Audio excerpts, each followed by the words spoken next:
सर्वप्रथमे आपण समस्त को स्वागत करुच्ची एक अत्यंत गुरुत्वपूर्ण प्रसंग माध्यम प्रसंगटी होउछि seminar on national integration and patriotism बा जातीय एकता और स्वदेश प्रेम।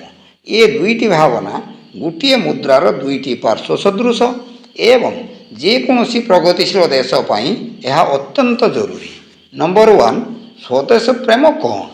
जन्मभूमिर महत्व।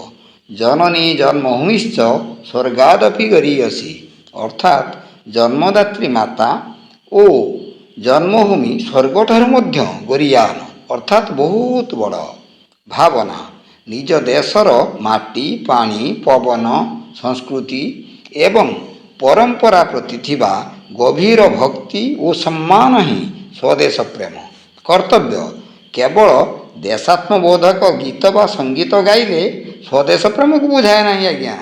देशर विकास पाई निजर दायित्व सठिक भाव में तुलाइबा एवं समाजर हित साधन करिबा पाई चेष्टा करिबा ही प्रकृत स्वदेश प्रेम। नंबर 2 जातीय एकता कौन? परिचय। भारत एक विशाल देश। एठारे विभिन्न धर्म भाषा जाति एवं पोशाकर लोक मैंने बसवास करती। मूलमंत्र ये समस्त परिवर्तन सत्वे आमे समस्ते प्रथमे भारतीय परे उड़िया भारी बुढ़िया। यही भावना ही जातीय एकता को बुझाए। शांति और शक्ति। शक्ति ये केमिति लगुच ना जातीय एकता आम देशर सबुठारु बड़ शक्ति। इतिहास साक्षी अच्छी जेते बेले भी आमे एकाठी होइचु सेते बेले बड़ बड़ संकट को मध्य परास्त करि पारिचु। नंबर 3 देश गठन रे यार आवश्यकता।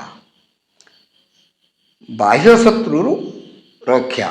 देशर सुरक्षा पाई आभ्यंतरीण एकता एवं देश प्रेम निहाती जरूरी। आभ्यंतरीण शांति। जातिवाद सांप्रदायिकता और आंचलिकता भली कुसंस्कार को दूर करिबारे जातीय एकता साहाय्य करे।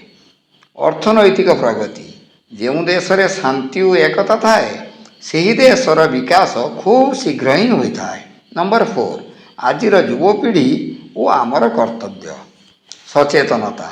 आजिर सोशल मीडिया जुगरे गुजब एवं विद्वेष ठारू आम्भे माने दूरे रहिबा उचित। कार्य क्षेत्र रे प्रेम। जने छात्र भाव रे भल पाठ पढ़िबा, जने नागरिक भाव रे नियम को मानिबा, परिवेश सुरक्षा करिबा ओ दुर्नीतिर विरोध करिबा ही आजिर स्वदेश प्रेम।